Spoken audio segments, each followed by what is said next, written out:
Então vamos lá, pessoal. Antes da gente iniciar, tá?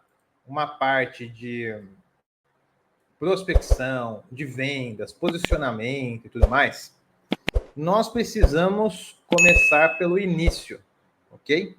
Então pensa só, se você vai desenvolver alguma habilidade, algum trabalho, algum serviço para o mercado, ok? Seja aí como CLT, seja como PJ, como já foi abordado, né? Mas se você vai prestar algum tipo de serviço para o mercado, para as empresas, para os clientes finais, para o seu chefe e tudo mais, a gente precisa, antes de prestar esse serviço, de executar esse serviço, saber quais são as minhas habilidades atuais, quais habilidades eu posso desenvolver de forma programada e organizada, tá? Controlada, acompanhada, né? E no final desse funil, quais serão então os serviços que eu vou conseguir apresentar? Então, olha só, o serviço está no final da linha, né? Antes do serviço tem as habilidades, antes das habilidades tem o meu cenário atual. Por quê? Se eu for pensar hoje, bom, o que eu sei fazer dentro da drenagem, por exemplo, né? Bom, eu sei fazer um projeto de microdrenagem. Acho que eu consigo fazer, porque é um projeto mais simples, né? Dispositivos ali mais simples, risco menor, né? Método chuva-vazão bem mais simples, vai girar em torno de método racional. Então, sim, eu consigo, né, desenvolver um projeto ali de microdrenagem. Ok. Eu consigo desenvolver um projeto de macrodrenagem, macrodrenagem. Às vezes eu vou aplicar um método de distribuição estatística para chegar na minha vazão máxima, que eu vou reproduzir no meu projeto. Então, talvez método estatístico já não domine tanto, né? Não conheço tanto assim. Às vezes vai precisar aplicar um método SCS, né? O Curve Number. Talvez eu tenha ainda um pouco de deficiência nesse aspecto, não conheço tão bem como um método racional da vida, né? Então, pode ser que existam algumas lacunas ainda do seu cenário atual para um cenário futuro, onde você vai agregar essas novas habilidades, ok? Então, a primeira coisa é, qual é o meu cenário atual? Quais são as minhas capacidades, as minhas habilidades atuais? Esse primeiro ponto.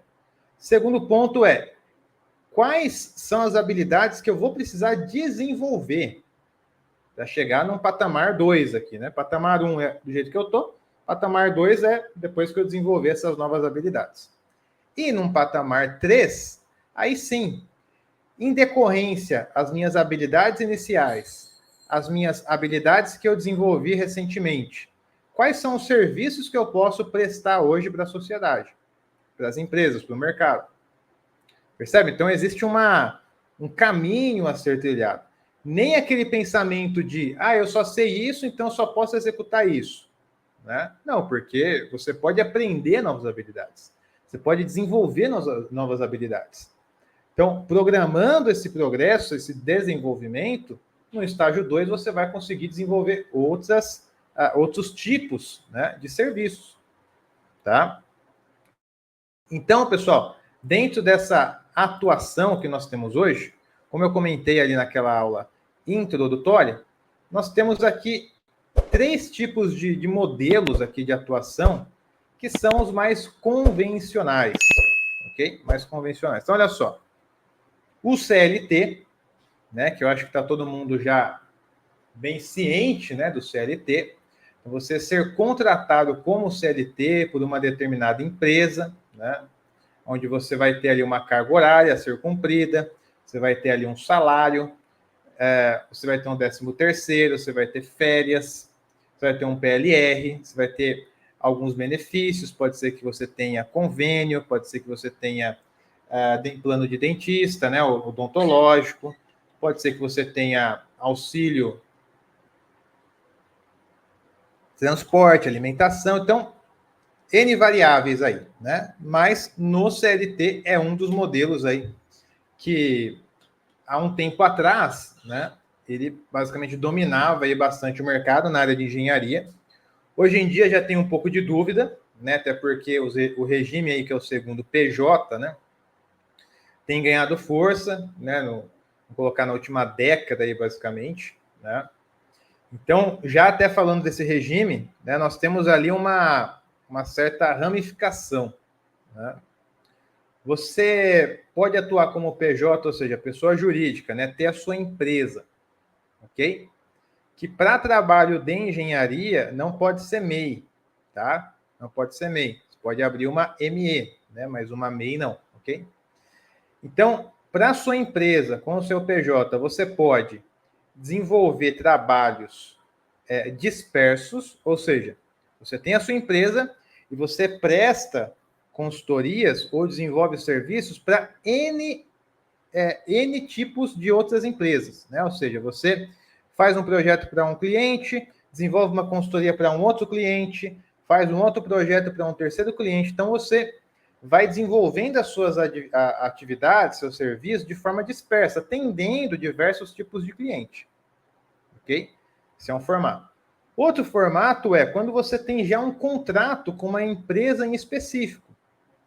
Então, hoje, acontece muito isso, né? Tem gente que é favorável, tem gente que é contrário, mas não vamos entrar nesse mérito aqui, tá? Mas que acontece, acontece. Então, muitas empresas deixaram de contratar o funcionário como CLT e começaram a contratar o funcionário como PJ, né? Ou seja, o funcionário tem a empresa dele e presta serviço para a empresa que está sendo contratada.